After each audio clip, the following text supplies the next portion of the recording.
We told you earlier we were going to talk to somebody called Tony Gosling. Many of you will know Tony. Tony is our politics man on BCFM radio. He has the politics show between 5 and 7 o'clock every Friday evening. Now, he's here this morning to talk about the merchant venturers. We had a hoo-ha with the Bishop Mike Hill, the Anglican Bishop of Bristol, over a month ago now. It was Tony Gosling that was there, filming secretly with his camera at the cathedral where there was a service, part of... Tony, you're going to have to fill me in a little bit because part of my memory's gone. Okay.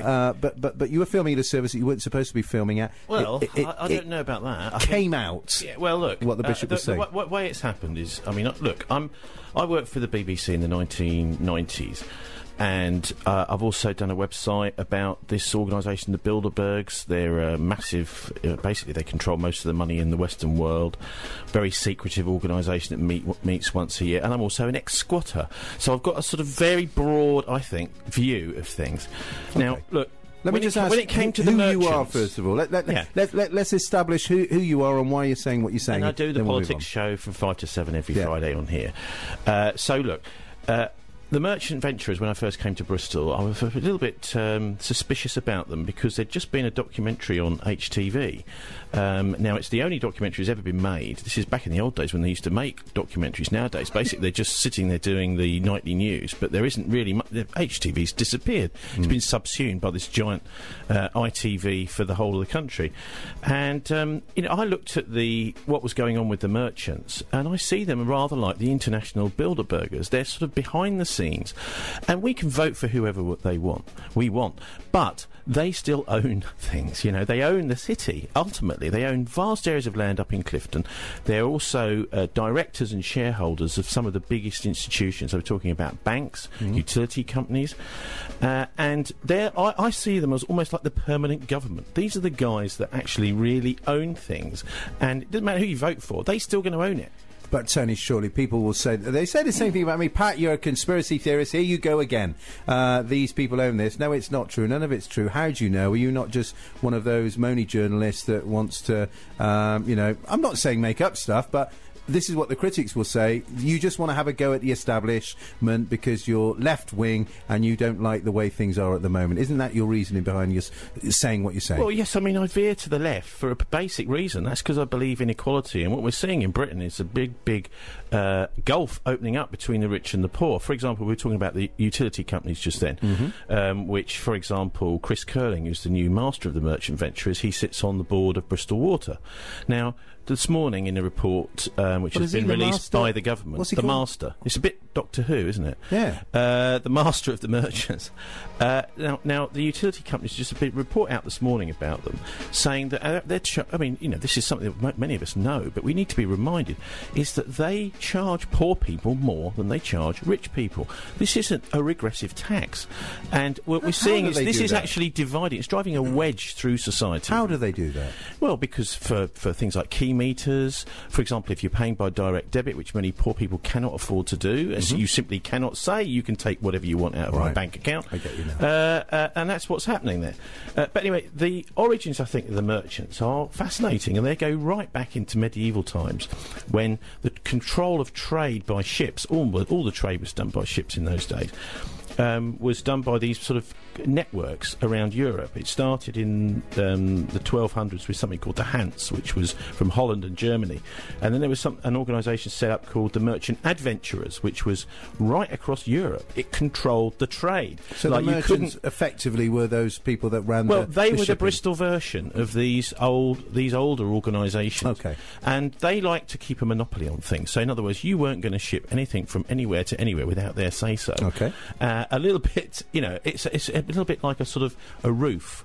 I shouldn't say the mafia, but that's what people have. Well, I was going to say it sounds similar to like the drug cartels that we read about and whatever. Is that if you're operating, you need to be operating under this under this umbrella, otherwise you ain't going to operate. Yeah, it's what they call a roof. You need a roof if you're going to operate. Where's your roof? Right. And so. The merchants actually themselves started, they've got their Royal Charter in 1552. Okay. Now, the interesting thing about their Royal Charter, I mean, you might think, well, it sounds nice, it's something you can put on the wall. Yeah. But they don't have to file any accounts at Companies House. For all that time, they've never had to. Why not? Now, they've got other sorts of because they have a Royal subsidiaries, because they've got the Charter, yeah. Okay. And this is one of the advantages, and it means that it's very difficult to find out exactly what numbers of shares they own, because that's what they're basically about. They've got massive investments, and they're getting a return on those shares. How much do you think they're worth in Bristol? Oh, God, I just can't tell you. Oh, come on, give us an idea. No.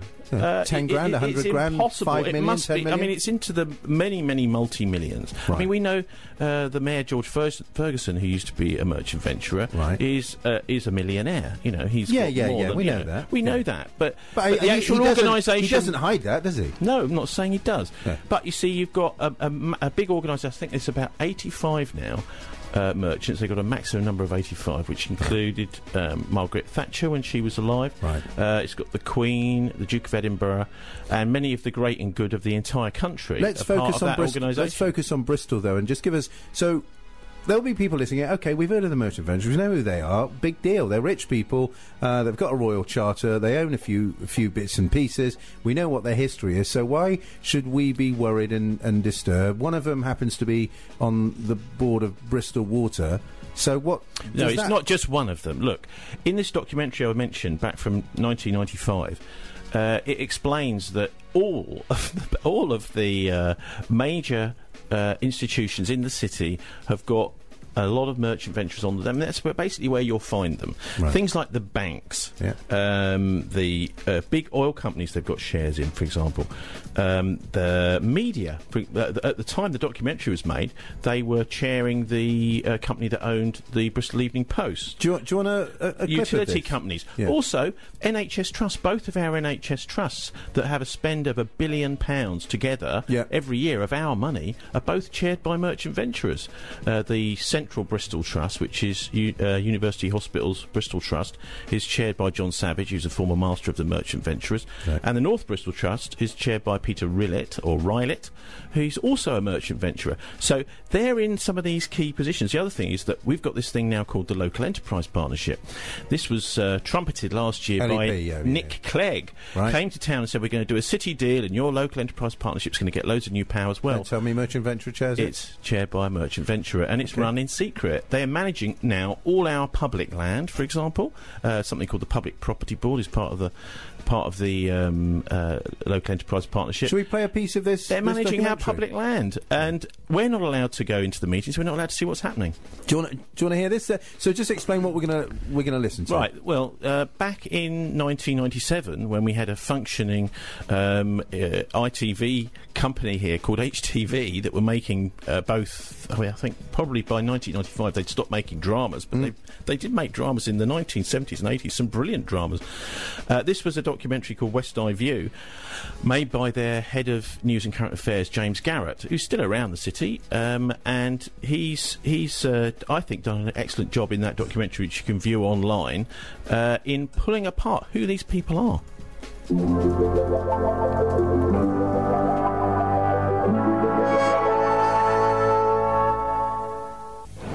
In tonight's West Eye View, an exclusive report on the secretive organisation which has dominated Bristol for 500 years.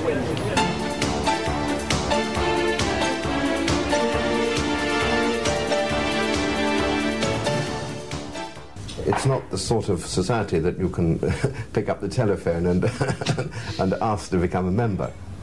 So who are they? What are they? They're supposed to be the most powerful people in the city. Never heard of them. We've nothing to hide. We're not a secret society.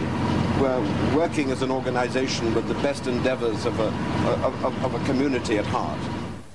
This table has been laid for one of the grandest and most exclusive banquets to be held in Bristol this year. Most people didn't even know it was happening. It's the annual audit dinner of the Society of Merchant Venturers, probably the most influential people in the city. This is the first film ever to be made about a previously secretive organisation which has played a leading role in the city's affairs since the Middle Ages. The Society of Merchant Venturers began as the corporate voice of the traders who made Bristol the country's second biggest port. Its members profited from the slave trade and earlier had financed the voyage which led to the colonisation of North America. There you go, an excerpt from an old HTV documentary about the merchant venturers. We're talking to Tony Gosling. Let's just establish a little bit more about the merchant venturers. Then I'd like to talk about the Bishop and what he said and why you went in and recorded that. I know you were probably asked to leave as well. Well, it wasn't actually secret filming. You know, actually, what I did is I just stuck my phone up on one of the pillars. I wasn't being secretive about it. It's just no one happened to notice. Yeah, I mean, the thing is, it was a. But they wouldn't have. If you said I want to record it, what would they have told you? I don't think they would probably have wanted me to, and in fact that's the whole point, because it was a private cathedral service. This is what quite a few people I've spoken to were quite shocked. Oh, do you mean they can actually just book the cathedral? Well, they did for a couple of hours back at the beginning of November, and they do it every year. It's Tony, something called Charter Day. Do you think people care anymore? And the reason I ask that is if you look at the the Bristol Post and you read the comments from those readers, whether people say only 7 or 10 or 20 people ever read that paper anymore, but do you think people care anymore? Well, I know they do, because I was involved in the I was on the board of the Bristol Cultural Development Partnership back in 2006 and 2007 in the run-up to the 200th anniversary of the abolition of slavery, and at least the abolition of the slave trade was abolished. And in 2007 there was a fantastic exhibition, if anyone remembers seeing it, back at the old Empire and Commonwealth Museum at Temple Meads, called Breaking the Change, which won all sorts of awards. In fact, what a lot of people didn't realise, but behind the scenes there was a real fight that the director of the museum, Gareth Griffiths had to get the £1 million. He was offered £1 million lottery funding for the exhibition, and then he had a real tussle and a real fight because they weren't happy with some of the nitty-gritty issues he was getting into in the exhibition. Then finally, the exhibition happened. I went along and spent probably 3 or 4 hours in it. It was a fantastic exhibition, I think. But the evidence you asked for was, what did people think? Well, we did surveys around the city at the time and found that people did care, and what they really wanted was some kind of permanent memorial to what happened back all those years ago in the city somewhere. We don't have one. Well, we don't. We don't have anything, and I think this is something that if the merchant venturers really do want to come to grips with their involvement in the slave trade, having profited from the slave trade, I'd like to see them say, well, yes, we will have some sort of permanent memorial, and we will let it be led by, in fact, curated by shall we say, the community that was a victim, the black and ethnic minority community.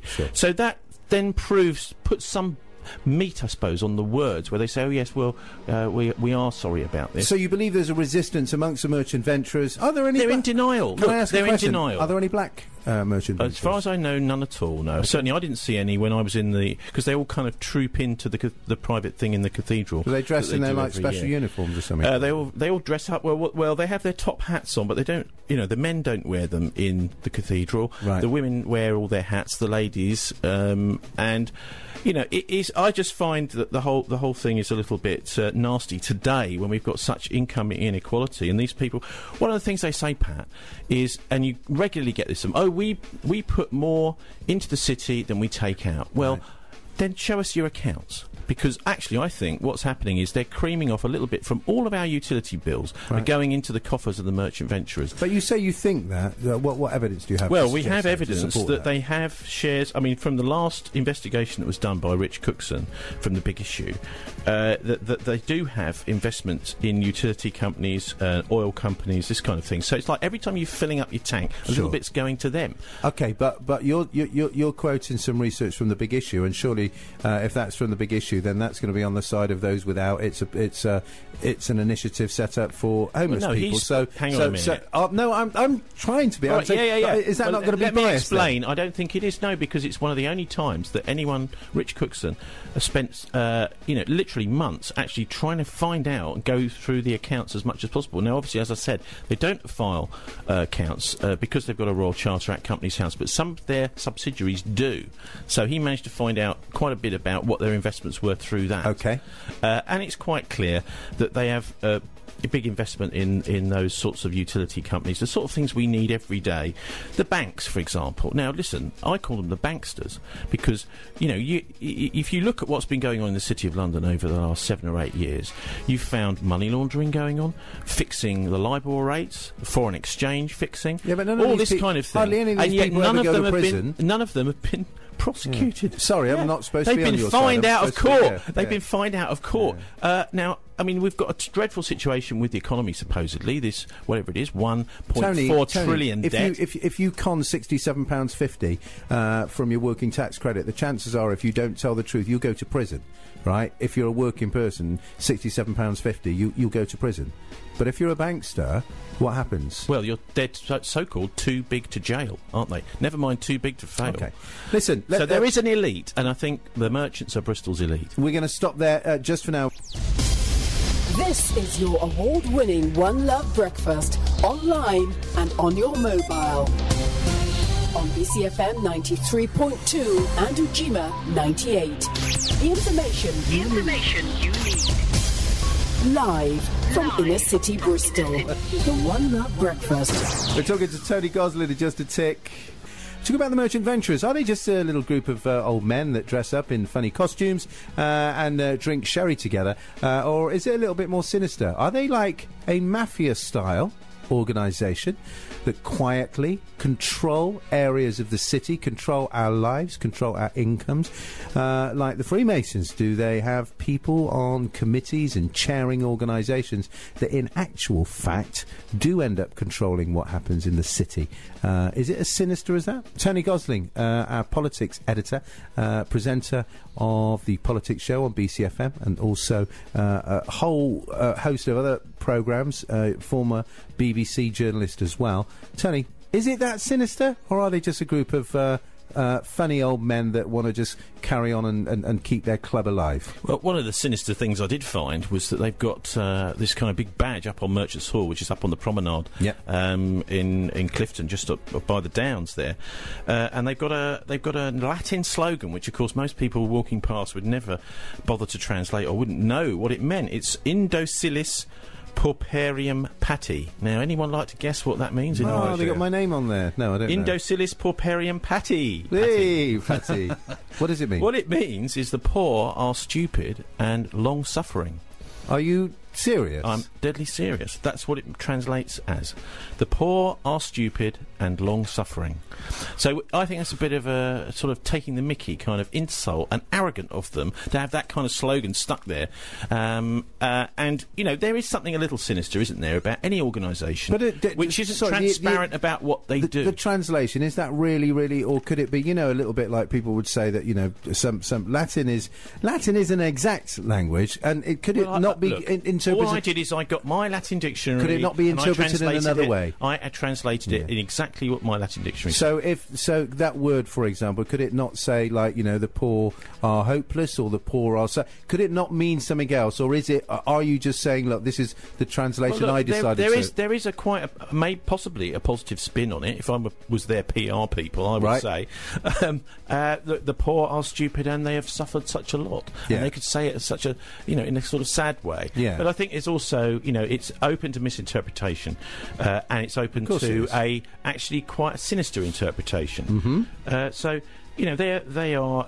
I suppose one of the things that really concern me more than anything else about this is that when the Bishop said what he did at the beginning of last month, and do you want me to run past exactly what he said or not? We tweeted the Bishop refused to come on here. He went on the good old friendly BBC, but he wouldn't come on here, blaming me because I apparently said something.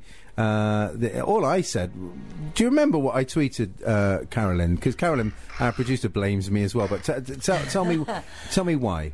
You put something on there around him adding fuel to the fire.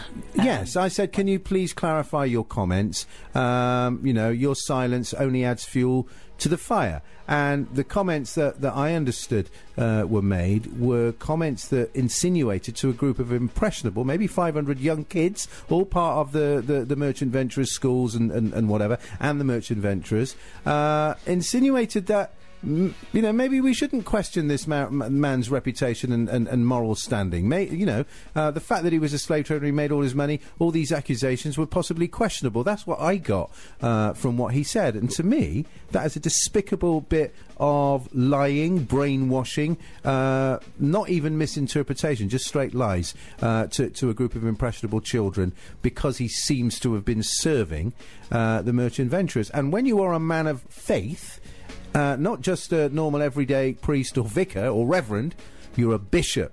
And if you say something like that to me, and I'd say it still now, there's never been an apology, just an explanation that says, well, I was misinterpreted.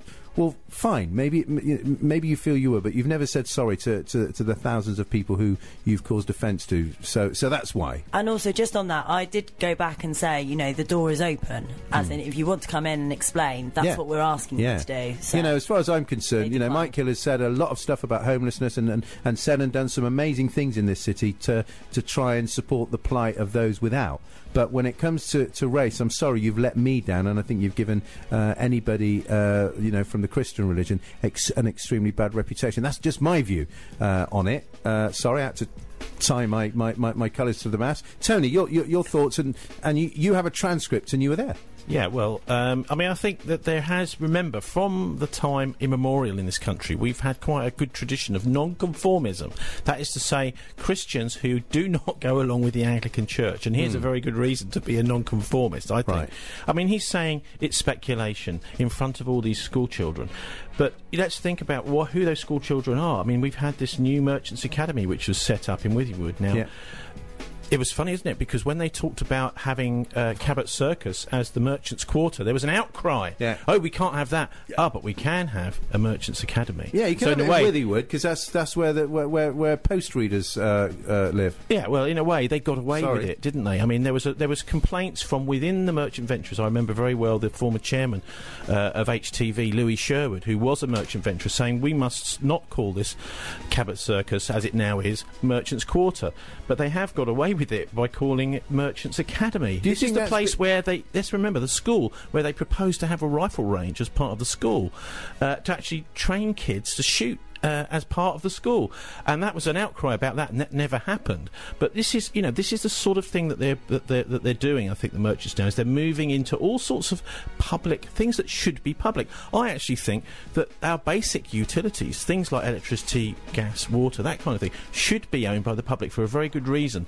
Is that the public can then, or the government can provide those services at cost. What we've got now with all those utilities is they're not being provided at cost, they're being provided plus an extra load to the shareholders, like the merchants, for example, Tony, and an extra load of money to the I'd love to get you in on that subject, and I'm not saying that I disagree with you, really. In many ways, I wish you were on here every blooming morning, and then I'd have somebody that I could agree with. But let's go back to this bishop. He hasn't apologised. He's stood by what he said to these children, many of whom are going to some very rich, they're going to schools that cost a lot of money. Some of them might be on scholarship, but most of them are paying fees to go to these schools. Our future leaders, possibly, our future politicians, are being brainwashed into saying a guy that traded in human beings, wasn't really such a bad guy after all. Isn't that something pretty despicable to be teaching our kids? Well, the estimates are pretty. There are various different estimates, but they think about 4 to 5 million souls perished on that triangular trade, being captured in Africa and taken over to the Caribbean. And I think that's why this is a serious issue. We're never going to forget that. We're not going to forget it. And if the merchant venturers would like to say that the merchant Edward Colston wasn't involved in profiting, that they didn't get their wealth from that trade, I think the bishop ought to recant, because it's not speculation that Edward Colston made a lot of his money like that. It's absolute definite fact. Yeah. And to say it's speculation, the key thing here in many ways is that the reason that they tried to eject me and see if I had a ticket from that cathedral was because they didn't want anybody in there actually recording what was being said to these kids. Now, I wonder what's going on in other sorts of education over at the Merchants Academy and elsewhere in the schools that the merchants control, when nobody else is allowed in there. What other things are they teaching our children if they're teaching them this nonsense? I don't know. In terms of the name, the hall, the schools, What's your personal view? And what do you think the view of the merchant venturers is in terms of, you know, this man who they want to revere as some kind of prophet or some kind of hero? Do you think people like Henry Kenyon, who is the chair or was the chair of the Bristol Music Trust, is absolutely scared so-and-so less by readers of the Post and what the reaction will be if they change the name of the hall that's owned by the Bristol Music Trust? What do you think? What are your views on that and the merchant venturer's role in that? Well, look, I think the great and good so-called of the city could prove that they are great and good by acknowledging that Edward Colston wasn't just some sort of great patrician benefactor. Just like many of the foundation trusts that there are around today are actually fed by what I would call funny money. That is money that's being made, for example, from the arms trade. So we need to look at where that money's coming from. It's no good just saying, oh, well, he's done something good with the money, therefore we're not going to ask any questions about where it came from. That, I think, is one of the key issues with the merchants. And that's why they need to have more transparency and, let's say, do something for the city to show they really do understand their history. If they're teaching our children, that's the least that we expect from them. Why is there no memorial, Tony? Exactly, Why? Exactly. I think it's because they want to actually airbrush this nasty past that the merchants are involved with out of history. And let's not forget that even before that, okay, with the exploration of America by John Cabot and the Matthew, what happened when the Matthew went over to the America was kept very, very secret at the time, but it was pretty horrific. They tricked loads of these North American Indian tribes, made out they were their friends, and infiltrated their tribes, killed people in those tribes in order to take over. That was all happening in secret. So there's a very nasty backstory to the way that the merchants were involved in the discovery and the takeover of America, and actually what is effectively genocide, wasn't it, of the North American Indian tribes. Of course, of course. So much to chew over. Tony, if people want any more information on some of the stuff that you're saying, you have websites and articles that people can check out. Well, a lot of our coverage of the merchants has been on our Friday politics show, and you'll find that at thisweek.org.uk, and you can find a little bit more out, because the thing is, there's a general thing across society at the moment where many people are thinking, what's the point in voting? They don't see the point in actually going to the polls. I would say definitely do go to the polls, right, but bear in mind that there is this permanent government behind the scenes. George Ferguson, so he's not a merchant venturer anymore? No, he used to be, but he's not a merchant venturer anymore. The only thing, of course, is, you know, they have their nice little parties. I was there going past the other day, actually, last week. Yeah. There were hundreds of, it seemed, people flocking to their marvellous banquets. Are they not going to invite George? I don't know. I don't know.